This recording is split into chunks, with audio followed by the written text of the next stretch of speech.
बिहार की प्रचंड जीत के बाद पीएम मोदी ने कांग्रेस में किसी बड़े विभाजन की भविष्यवाणी कर दी। मुझे तो आशंका है, हो सकता है कि आगे कांग्रेस का एक और बड़ा विभाजन हो। नमस्ते, मैं हूं आदित्य। पीएम मोदी ने ऐसा बयान क्यों दिया? ये गांधी परिवार पर सिर्फ दबाव बनाने की चाल है या इसके पीछे कोई पॉलिटिकल इंटेलिजेंस भी है? जानेंगे आज के एक्सप्लेनर में। पॉलिटिकल एक्सपर्ट्स मानते हैं कि पीएम मोदी की कांग्रेस में टूट की भविष्यवाणी से एक साथ 4 निशाने सध गए हैं। पहला, थरूर, कमलनाथ और खुर्शीद जैसे किनारे किए गए दिग्गजों को पीएम मोदी ने अप्रत्यक्ष संदेश देकर उनकी नाराजगी को भुनाने की कोशिश की है। दूसरा, बीजेपी के पास बिहार में अपना सीएम बनाने का मौका है।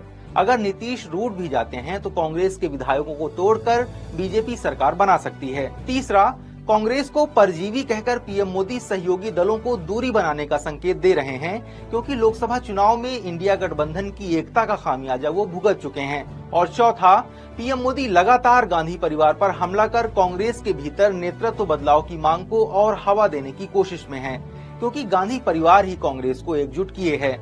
अब सवाल है कि क्या कांग्रेस में वाकई किसी बड़ी बगावत या टूट के संकेत मिल रहे हैं? एक्सपर्ट्स के मुताबिक फिलहाल ऐसे कोई संकेत नहीं मिल रहे। हालांकि पार्टी के भीतर खेमेबाजी होती रहती है। कांग्रेस को करीब से समझने वाले सीनियर पत्रकार आदेश रावल बताते हैं, गांधी परिवार जय जगत नाम के वामपंथी समूह से घिरा है, जिसमें के कृष्णा, सचिव राव, अलका सोनी, प्रवीण चक्रवर्ती और के राजू शामिल हैं। ये राहुल गांधी का बाकी नेता। बिहार में एनडीए की बम्पर जीत के बाद अब नई सरकार बनाने की कवायद तेज हो गई है। सीएम हाउस सोर्सेज की माने तो 20 नवंबर को नीतीश कुमार 10वीं बार सीएम पद की शपथ लेंगे।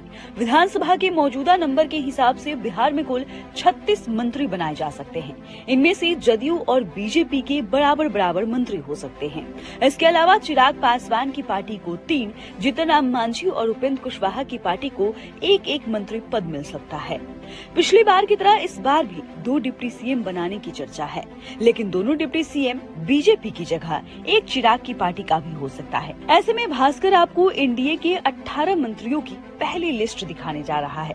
सबसे पहले हम बात जदयू कोटे से बनने वाले मंत्रियों की करते हैं। पिछली सरकार में जदयू कोटे से 13 मंत्री थे। इस बार भी इसमें कुछ खास बदलाव की संभावना नहीं है।